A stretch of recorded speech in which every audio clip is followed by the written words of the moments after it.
Bonsoir, bienvenue. Tout d'abord, cette bonne nouvelle. L'économie malienne se porte bien. La bonne note a été attribuée à notre pays par une équipe du Fonds monétaire international qui vient de boucler son séjour au Mali.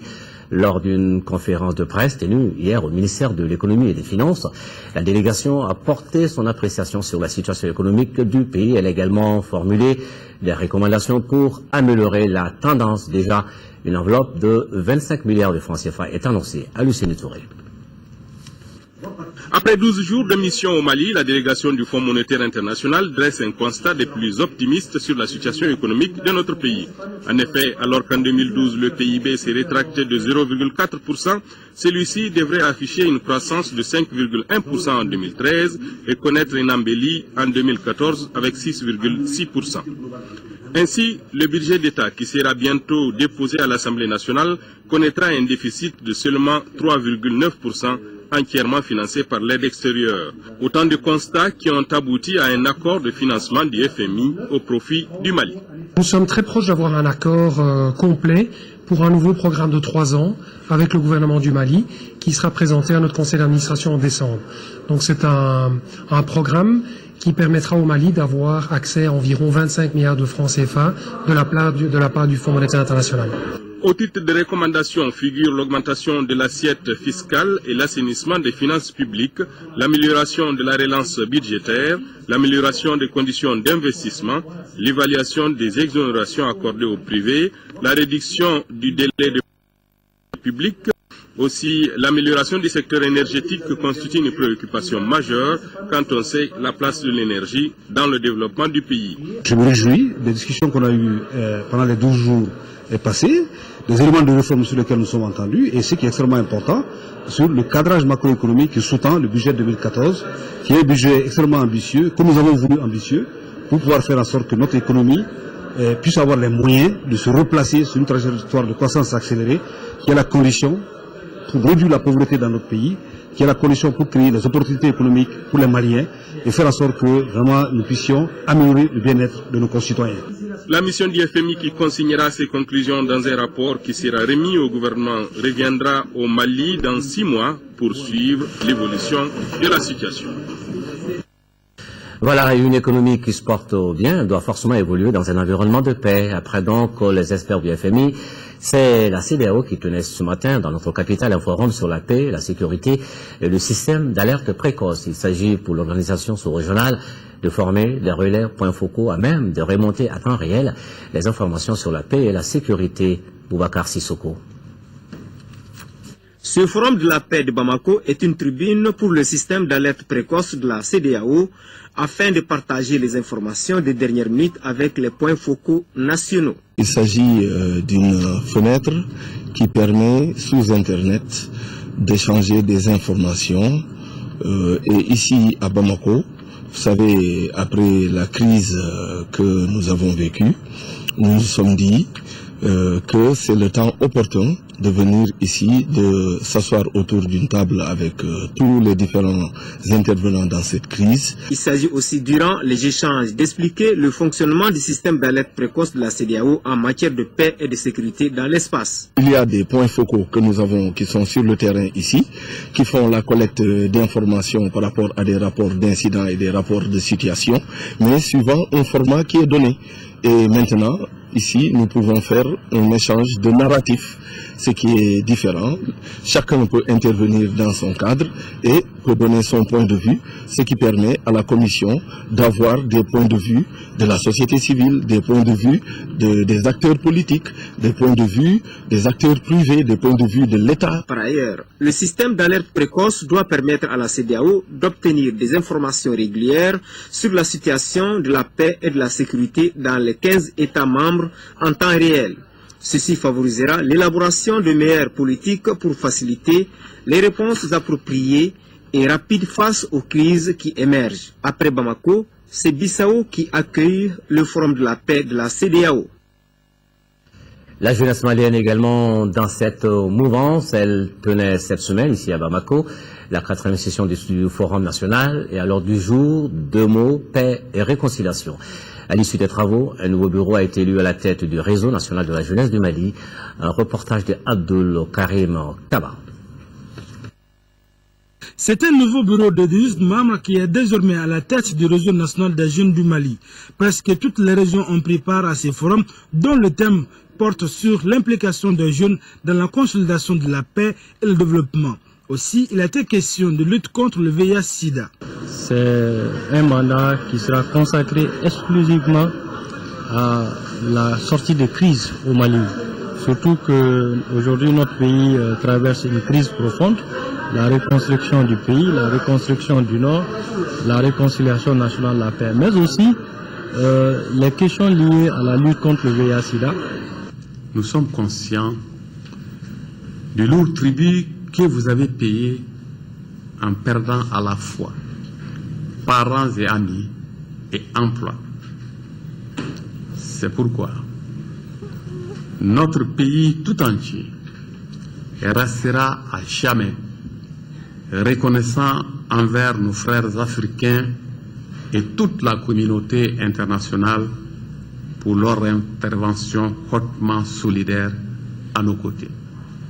Entre autres sujets traités au cours de ce forum, impact des conflits du Nord dans les zones millénaires, jeunesse et résilience. Le forum a été aussi occasion pour les jeunes de remettre des motions de paix et réconciliation aux représentants du ministre de la Jeunesse et des Sports. La promotion GTA Elou, qui veut dire éléphant en tamashek, a été mise à la disposition du théâtre des opérations Maliba. Ces éléments des forces armées qui ont reçu la formation à l'ENIA de Koulikoro après ceux du Waraba vont prêter main forte à Maliba. La mission, elle, ne change pas. Il s'agit toujours de sécuriser tout le territoire, les personnes et leurs biens. Correspondance d'Aouda Zoumana Traoré. Les éléments du GTA Elou viennent renforcer les capacités techniques et tactiques du poste de commandement du théâtre des opérations Maliba. Après la sortie du GTA Waraba, déployé lui aussi sur le terrain, les Elou, éléphants en tamashek, s'emploieront à la sécurisation des personnes et de leurs biens. La menace terroriste étant grande, la tâche ne sera donc pas facile. Nous venons reconfirmer notre engagement par rapport à la défense de ce territoire qui est le nôtre. Que l'on soit fier d'être malien, d'être là actuellement pour cette cause de cet État. Aujourd'hui, il s'agit pour chacun de nous de se mettre au service de ce Mali. Ce pays a besoin de nous. Et nous sommes tous des engagés volontaires. Ce premier engagement, d'abord, c'est la discipline militaire. Ensuite, s'acquitter des missions qui sont les leurs. Il faut aujourd'hui que le soldat réfléchisse en soldat et que le soldat cesse de réfléchir à la place du ministre de la Défense ou à la place du secrétaire des armées. Que le soldat sache que celui qui est là devant moi, le caporal, celui mon chef direct, celui qui peut ou ne peut pas. Donc c'est à lui que je pose mes problèmes. Donc que la hiérarchie militaire soit respectée. Il faut que le soldat, chacun dans son petit coin, joue son rôle et laisse l'autre faire sa part. Ces deux géants de la forêt ont désormais la lourde charge de défendre l'intégrité territoriale sous les ordres de Maliba. La paix est définitivement de retour à Ménaka. Présentement, et toutes les communautés du cercle sont versées dans le processus de réconciliation, ce qui a motivé déjà 400 foyers à signer leur retour. Ménaka réconcilié tente d'aider la voyante armée en lui remettant plus de 4 millions de francs CFA comme contribution à l'effort de guerre. Une équipe de reporters de l'Ortem Gao y a séjourné. Voici son reportage Trisakone. Loin d'être une ville fantôme, Ménaka retrouve aujourd'hui les 2/3 de sa population. Peuplée de 39 442 habitants, la population est composée de Daoussak, communauté majoritaire, de Tamashek, de Touareg, d'Arabes, de Sonraï et de Peul. Ces différents peuples, durant longtemps, se sont rejetés la responsabilité de la crise qui a secoué notre pays. Souvenez-vous que cette même crise a commencé dans le cercle de Ménaka le 17 janvier 2012. Après un bon moment de réflexion, ces communautés parlent le même langage et se réconcilient. Les communautés, depuis les événements, continuent à se parler, les communautés continuent à se côtoyer. Et la raison, vous allez vous promener à travers le village de Ménaka. Vous allez voir les Noirs, vous allez voir les Rouges, vous allez voir les Arabes, tout le monde vit en symbiose, ils causent, ils se côtoient. Et ils échangent, ils discutent. Le 22 septembre passé, la radio a organisé une soirée traditionnelle dénommée la Nuit de la Paix, où il y a eu vraiment une grande retrouvaille de tous les élus, les MENACA, les chefs de fraction, les autorités administratives, les ONG, les associations de femmes et de jeunes. Ce climat de paix et de dialogue a poussé les fils du MENACA à regagner leur terre de prédilection. Les conditions qui sont peu réunies me permettent d'aller chez moi et de vivre un peu en paix.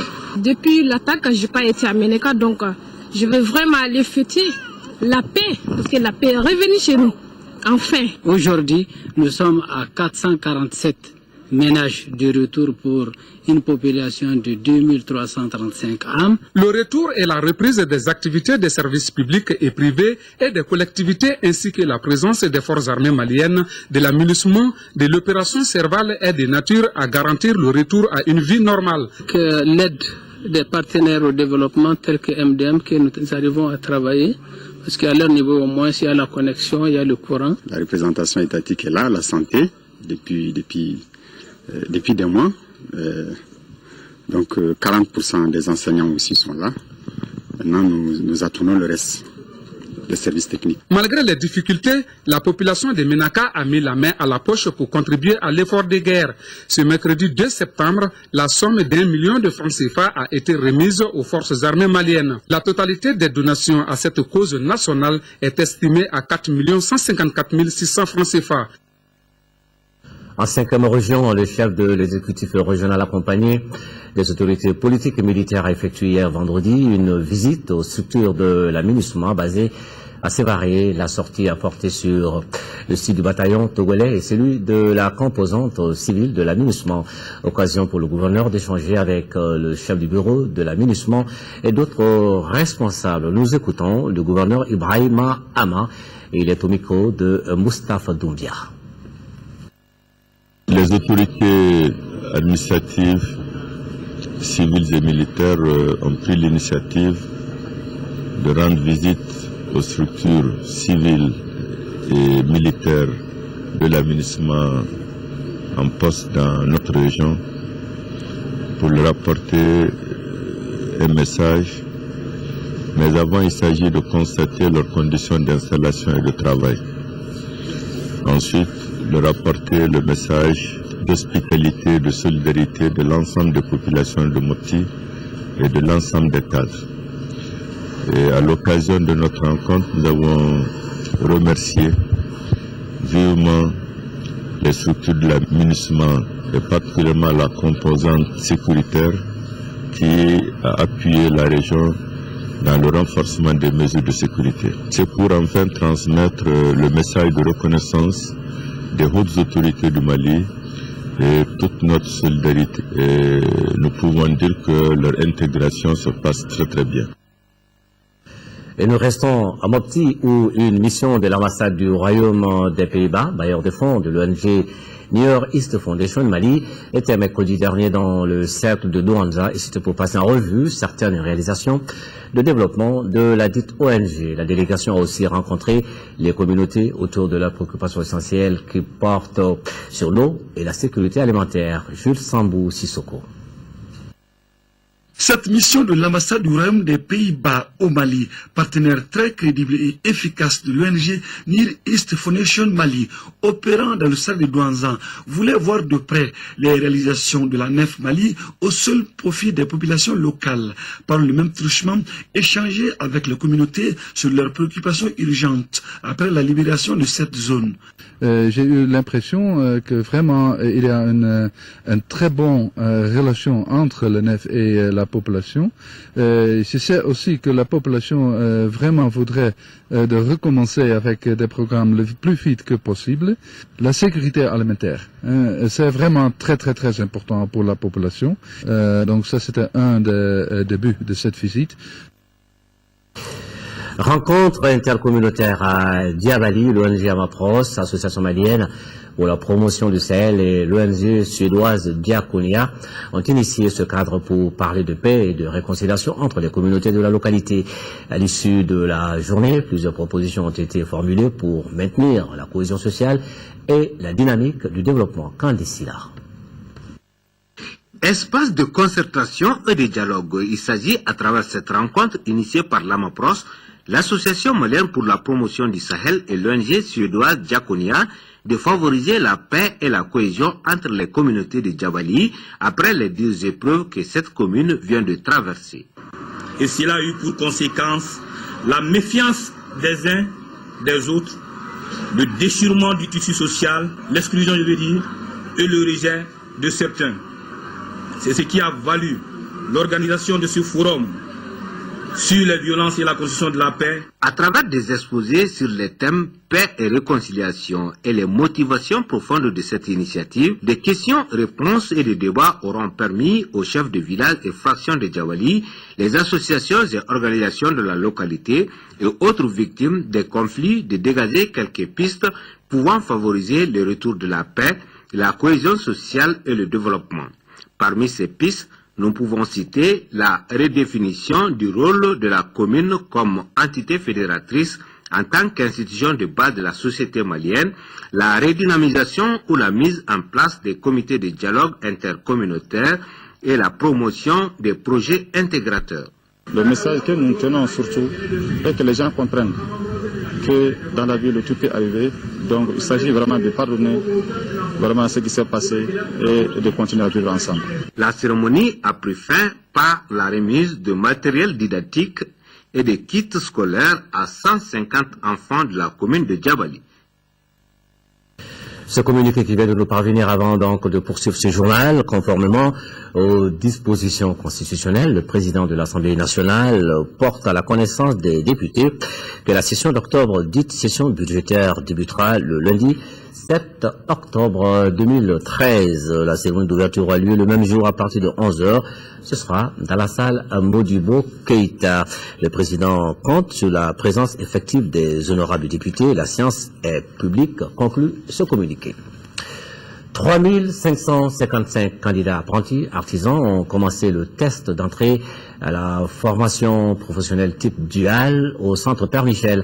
La session devra permettre à ces jeunes artisans de se perfectionner dans leur domaine respectif. Kadi Diakone est allé voir pour l'actualité. Le dual, c'est un dispositif de formation professionnelle qui permet de prendre des apprentis, des enfants qui sont déjà apprentis dans un atelier et qui étaient dans l'apprentissage traditionnel, que nous ramenons vers l'école pour compléter leur formation, bien planifier cette formation. Pour adhérer à cette formation, le premier critère, c'est que vous devez être déjà apprenti chez un patron artisan. Le deuxième critère, c'est que vous devez avoir au moins 15 ans.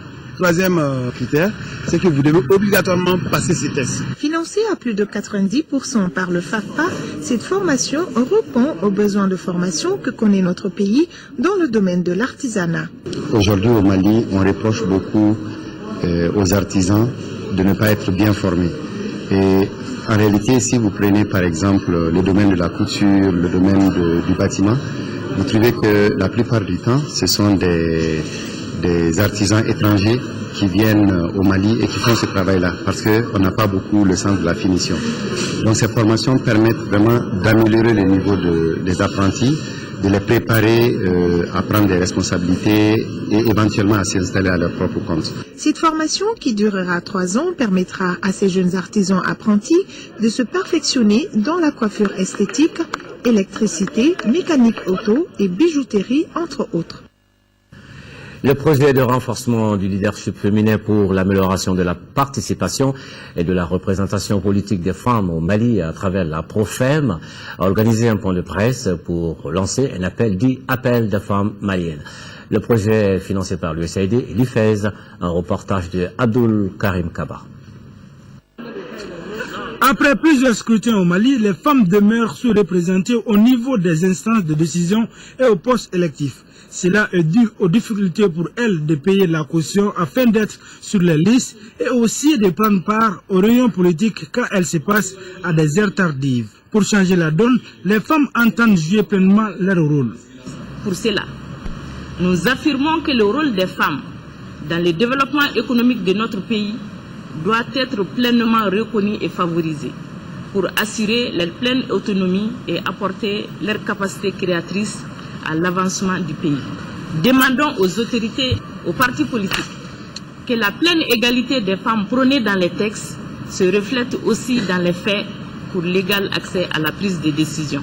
Il est plus que jamais nécessaire qu'on puisse aller vers d'autres valeurs. qu'on puisse aller vers d'autres critères qui feront en sorte que les hommes et les femmes aient leur place, que chacun puisse vraiment jouer sa partition. Pour les législatives à venir, les femmes maliennes et leurs partenaires veulent relever le défi, celui de la participation et représentation des femmes.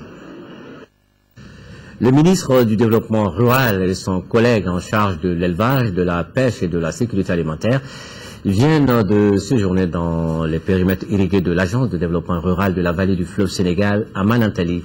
Là-bas, les difficultés s'appellent problèmes de drainage des ouvrages d'irrigation et de manque d'entretien des équipements. Nos envois spéciaux à Manantali, Moussa Fane et Mbarakou Maïga. Les ministres ont visité les travaux d'aménagement du barrage hydroélectrique de Manantali qui alimente les périmètres. Sur les 680 hectares du périmètre B de Manantali, seulement 150 sont aménagés, d'où la non-satisfaction des visiteurs. Je ne suis pas convaincu, à partir de ce que j'ai vu, que les terres ont été exploitées suivant leur vocation première. Cela me semble être une grosse interrogation à laquelle on va réfléchir.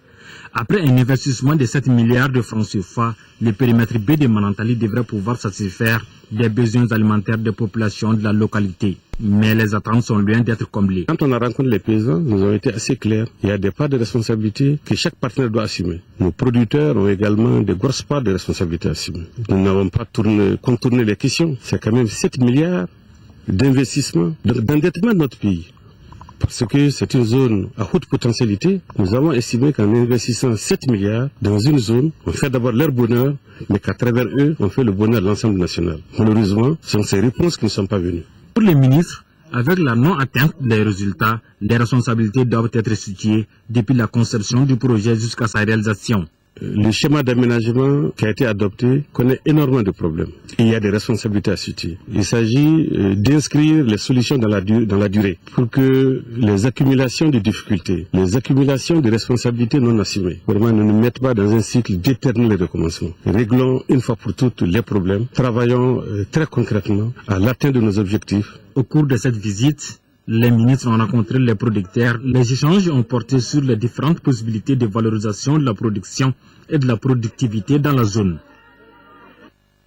Le monde rural, nous y restons avec l'ONG internationale CARE Mali et qui vient de procéder à Mopti au lancement de son projet d'aménagement du delta intérieur du Niger phase 2. Le coût de l'opération s'élève à plus de 7 milliards de francs CFA avec une couverture territoriale de 24 communes dans 4 cercles de la région de Mopti. Correspondance Yaya Abokoum. C'est parti donc pour la mise en œuvre du projet d'aménagement du delta intérieur du Niger Padine phase 2 pour une durée de 5 ans et 4 mois sur financement du Royaume des Pays-Bas à hauteur de 7 milliards 871 millions 484 000 francs CFA. Ce projet va couvrir 24 communes des 4 cercles de la région de Mopti, à savoir Mopti, Djéné, Ténenkou et la réplication dans le Sourou dans le cercle de Bankas. Il vise à améliorer la sécurité alimentaire et augmenter le revenu des producteurs et productrices et leurs ménages dans le delta intérieur du Niger. Il y aura quelques changements au niveau des activités des padines. L'une des actions phares va être l'aménagement de la digue de contournement de la ville de Mopti. Je me réjouis du parfait alignement du Padine 2 avec le cadre stratégique de croissance et de réduction de la pauvreté CSCRP 2 2012-2017 qui décrit les politiques et programmes que le Mali entend mettre en œuvre sur le plan macroéconomique. Un des temps forts de cette cérémonie de lancement, c'est la signature des conventions entre le Royaume des Pays-Bas, représenté par son ambassadeur au Mali, et la directrice nationale de CARE International au Mali. Et puis, plus de 14 millions de francs CFA ont été mobilisés pour le projet d'appui à la réhabilitation et à l'exploitation des périmètres rizicoles et maraîchers de Tintinomé. Là, nous sommes dans le village de Tacharan, cercle de Gao. Ce projet initié par l'ONG pour le développement durable des ressources naturelles au Sahel a bénéficié d'un financement du Fonds européen. Il s'inscrit dans le cadre du programme d'appui aux organisations de la société civile PAOSC 2. Boubacar Babetouré. Appuyer la réhabilitation et l'exploitation de 3 hectares de périmètre risicole et un périmètre maraîcher au profit des déplacés de retour à Tindjinome dans le village de Tacharan sont les objectifs de ce projet. L'initiative est de l'ONG DDR-NAS, Développement durable des ressources naturelles au Sahel. Elle va favoriser une population durement frappée par la crise qu'a connue notre pays. Nous sommes très contents de ce projet parce que d'habitude, on ne dépasse pas 8 sacs, 3 sacs, 4 sacs. Son coût est de 14 279 685 francs CFA et durera 12 mois. Les bénéficiaires directs sont estimés à 250 personnes et les bénéficiaires indirects sont estimés à 12 000 personnes environ, soit la population totale du village de Tacharan. Ce projet va permettre la production de 15 tonnes de riz paddy à raison de 5 tonnes à l'hectare en moyenne, contre 800 kg à 1,2 tonnes à l'hectare. Il y a également une production de légumes durant toute l'année estimée à 30 tonnes, contre 2 à 3 mois grâce au réseau d'irrigation. De quoi rassurer les autorités de la 7e région qui appellent à l'exécution correcte de ce projet. Nous souhaitons vivement pleine réussite au projet et que, puisque c'est une innovation, que ce projet soit vulgarisé pour que d'autres personnes puissent en profiter. Ce projet, qui s'inscrit dans le cadre du programme d'appui aux organisations de la société civile PAOSC 2, a été cofinancé par des partenaires du Mali qui sont l'Union européenne, le Danemark, le Canada, la Suisse et la Suède. Du monde rural, nous partons maintenant pour la ville de Kayes, la capitale des rails auparavant.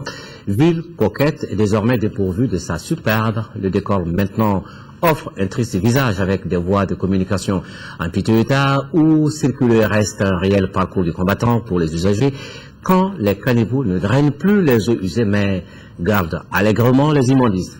Comment en est-on arrivé là? Réponse dans cette enquête de Kansoutou Kanouté. Il va falloir que ce soit conformément. Je souhaiterais que les routes soient aménagées en tenant compte de la capacité de charge des gros porteurs, car Kayes est un carrefour. Route commerciale, le remorque de Bétamaga. Selon le maire de la commune urbaine de Kayes, la situation géographique de la ville de Kayes est favorable à un drainage pluvial entraînant du sable qui obstrue les caniveaux et les collecteurs. À cela s'ajoute l'incivisme des populations qui déversent les ordures ménagères dans le réseau de drainage. L'entretien des routes urbaines est du ressort de Bamako, ajoutera-t-il. Nous sommes en train de rassembler les matériaux convenables. Pour le moment, on a un stock pas très important de goudron.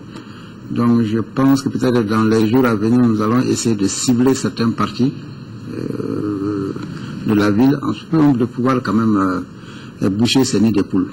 L'État quand même également, effectivement, nous allouait un fonds par rapport à l'entretien routier. Mais je pense que cette gestion n'est pas aussi transparente que ça, parce que les marchés se passent à Bamako, les priorités de la ville ne sont pas prises en compte. Bon, si bien que l'entreprise vient faire son travail, souvent même sans consulter vraiment les autorités communales. D'après le directeur régional des routes, sa structure apporte un appui dans la réparation et l'entretien des routes urbaines à Kayes sans la demande de la mairie chaque année, et cela depuis 2010. De 2010, 2011, 2012 jusqu'en 2013 encore, l'intervention de la direction régionale des routes de Kayes pour le compte de la voirie urbaine de Kayes continue. Les travaux ont commencé avant les pluies, et à cause de l'hivernage, il y a certaines actions qui ne sont pas faisables. Les travaux vont reprendre en octobre, surtout l'accès à l'hôpital de Kayes. Interrogé sur la question, le chef de l'exécutif régional s'est dit inquiet de l'état très défectueux des routes. Pour cela, il a matérialisé des ronds-points au niveau des carrefours afin de rendre la circulation beaucoup plus fluide. Il a aussi annoncé le démarrage très prochain des travaux de restauration de la route qui part de l'hôpital Fousseni-Dao à la station Shell. À la descente du pont, avec l'appui de nos partenaires chinois des différentes collectivités, on a pu faire un aménagement qui n'est pas encore achevé à ce jour-là. Et il y a un certain nombre de carrefours également qu'on a identifiés à l'intérieur de la ville. Nous avons positionné d'abord dans un premier temps des pneumatiques pour marquer le carrefour. L'idéal, c'est qu'au fil du temps, on puisse remplacer progressivement les pneumatiques par des petits monuments qu'on va ériger. Et le tout dans un souci de rendre Caille coquette et belle. En tout cas, la population de Caille souhaite ardemment que toutes les routes en mauvais état soient réparées rapidement pour leur grand bonheur. Caïsien, veillez à la beauté de votre ville. Maintenant, la beauté de l'élan du cœur, 1 110 000 francs CFA, c'est le montant collecté hier soir par le club de soutien à la campagne Tous et Chacun pour la réduction de la mortalité maternelle au Mali. C'était au cours d'une soirée gala qui avait pour cadre l'hôtel Radisson Blu. L'objectif de ce dîner était de mobiliser des ressources pour appuyer le ministère de la Santé dans l'équipement de certains centres de santé. C'est un reportage de Modibo Soirée. Ce dîner gala, initié par le club Tous et Chacun et ses partenaires, se veut une œuvre humanitaire d'envergure nationale en faveur des questions sociales, notamment la mortalité maternelle, néonatale et infantile au Mali. La campagne a été lancée il y a 4 ans en vue d'impulser l'atteinte des points 4 et 5 des objectifs du millénaire pour le développement. Force est de constater que sur 100 000 naissances vivantes, 464 femmes meurent lors de l'accouchement. Le taux de mortalité des enfants au Mali est de 191 décès d'enfants pour 1000 naissances vivantes selon EDS 2006. Ce qui signifie que 19% des enfants, soit 342 mères chaque jour au Mali, avant leur 5e anniversaire. Des chiffres alarmants qui ont motivé justement les partenaires de bonne volonté à cet axe de solidarité à travers la sensibilisation sur la thématique de la santé de la mère et de l'enfant. Ce soir, c'est une occasion pour nous de donner ce qu'on a pour aider les mères et les enfants ici au Mali. On a les gens parmi nous qui peuvent donner et qui vont donner. Donc, au nom des partenaires techniques, je vous remercie pour votre générosité. Cette soirée de gala était soutenue musicalement par des ambassadeurs de la campagne Tous et Chacun pour la réduction de la mortalité maternelle, néonatale et infantile dans notre pays. Nafi Diabaté, Toumani Diabaté et Babani Kone. Au cours de la soirée, les initiateurs ont collecté de la part des généreux donateurs la somme de 1 110 000 francs CFA, une somme qui servira d'appui au ministère de la Santé pour assurer une meilleure qualité de service offert aux groupes cibles. Il s'agit tout simplement pour nos femmes d'accepter de fréquenter les différentes consultations prénatales, services disponibles à tous les niveaux. Il s'agit pour nos femmes d'accepter de fréquenter les consultations postnatales, prestations aussi disponibles à tous les niveaux. Et il s'agit aussi, alors, pour nos femmes d'accepter d'espacer vraiment les naissances, alors toutes choses qui contribuent à la réduction de la mortalité maternelle. Ce dîner gala de mobilisation de fonds a pris fin par la signature d'un protocole d'accord entre le club de soutien à la campagne Tous et Chacun et l'hôtel Radisson Blu. Le projet lancé en 2009 au niveau international couvre 21 pays à travers le monde, dont le Mali, une initiative de Save the Children, l'UNICEF, World Vision et Plan International. Voilà, 1 110 000 francs CFA collectés donc hier soir par le club de soutien à la campagne Tous et Chacun pour la réduction de la mortalité maternelle au Mali. 1 110 000 francs, montant certes pas très élevé, mais c'est toujours mieux, comme on le dit, un peu de beaucoup vaut mieux que beaucoup de rien. Maintenant le sport, football, Coupe de la Confédération, le stade malien de Bamako, qui accueille demain dimanche les Congolais du tout-puissant Mazembe au compte des demi-finales. Allez, c'est un match très attendu. Ce sera une sorte de retrouvaille 3 ans après leur dernier face-à-face. C'est la Gato Cissé nous donne ici un avant-goût de cette demi-finale. Allez, stade malien de Bamako, tout-puissant Mazembe. La route du stade malien de Bamako et du tout-puissant Mazembe de la RD Congo se croisent après le choc royal en Super Coupe d'Afrique 2010. Le stade malien venait tout juste de remporter la Coupe de la Confédération 2009 et le tout-puissant Mazembe la Ligue des Champions la même année. De cette affiche inédite est sorti victorieux à Lumumbashi 2-0 le tout-puissant Mazembe un certain 21 février 2010. Depuis, les effectifs ont connu des mutations. L'heure des retrouvailles a sonné. Deux éléments, côté stadiste, présents ce jour-là en terre congolaise, s'apprêtent à venger l'honneur des Blancs. Il s'agit du défenseur Bourama Koulibaly et de l'attaquant Mamadou Koulibaly. Dimanche, le stade malien de Bamako tentera de trouver les solutions adéquates pour briser le plan de bataille du tout-puissant Mazembe et son armada de joueurs expérimentés à l'occasion de cette demi-finale allée de la Coupe de la Confédération. J'espère que le tout-puissant ne sera pas trop puissant justement parce que voilà, il y a une place en finale sur 2 matchs et il nous faut bien gérer cette première manche pour pouvoir ensuite être capable de jouer encore notre chance sur le match retour. Ces dernières années, ils ont fait pas mal de prestations. Ils ont remporté la Champions League et ils ont été même à la finale de la Coupe du Monde des clubs. Je pense que c'est un gros morceau. Donc je pense qu'on va aborder ce match avec la plus grande sérénité. Les Congolais du tout-puissant Mazembe, sur le papier, méritent le respect. Le club n'a jamais participé à la Coupe de la Confédération Nouvelle Formule. Les Corbeaux se sont plutôt distingués en Ligue des Champions. C'est pourquoi cette compétition constitue une motivation et un mystère pour le capitaine Trésor Poutou et ses camarades, dont la colonie malienne, Ousmane Sissé, Cheiban Traoré, 2 anciens joueurs du Stade malien de Bamako, Alou Bagayogo, l'ancien milieu du Djoliba AC, et Boubacar Diarra, l'ex-sociétaire de l'AISCO. Le 5e malien, Salif Koulibaly, l'ancien défenseur du Djoliba, lui n'est pas qualifié. Il avait déjà commencé les débats avec les Rouges face aux Éthiopiens de Saint-Georges. Sur le banc de touche du tout-puissant Mazembe, on va apercevoir une vieille connaissance, le Français Patrice Carteron, ex-sélectionneur des Aigles du Mali à la CAN 2013 en Afrique du Sud. L'histoire nous enseigne chaque fois que le Stade malien de Bamako arrive en demi-finale d'une compétition majeure, si l'on considère celle de 1984 et 92 en Coupe du Foie, il dispute dans la foulée la finale. Son adversaire de dimanche, le tout-puissant Mazembe la RD Congo, est donc averti.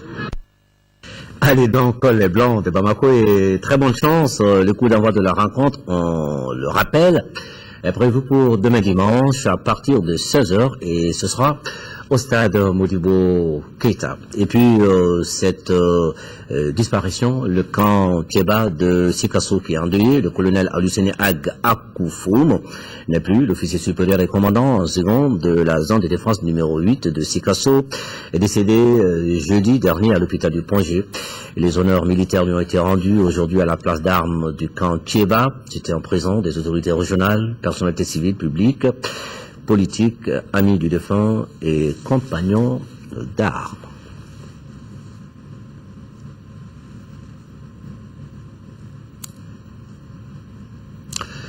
Ce journal s'achève. Merci de l'avoir suivi et rendez-vous sur notre site www.ortm.ml pour la suite de l'info.